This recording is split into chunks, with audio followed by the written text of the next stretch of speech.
जगद्वन्द्य पादारविन्दे नमस्ते जगत्तारिणि त्राहि दुर्गे नमस्ते जगच्चिन्त्यमान स्वरूपे नमस्ते महायोगिनि ज्ञान रूपे नमस्ते सदानंद नंद स्वरूपे नमस्ते जगत्तारिणि त्राहि दुर्गे अनाथस्य दीनस्य तृष्णातुरस्य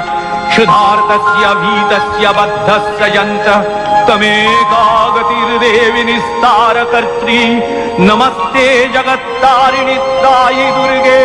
अरण्ये रणे दारुणे शत्रुमध्ये नले सागरे प्रान्तरे राजगे तमेकागतिर्देवि निस्तार हेतु नमस्ते जगत्तारिणि त्राहि दुर्गे अपारे महादुस्तरे त्यन्त घोरे विपत्सागरे मज्जतां देहभाजां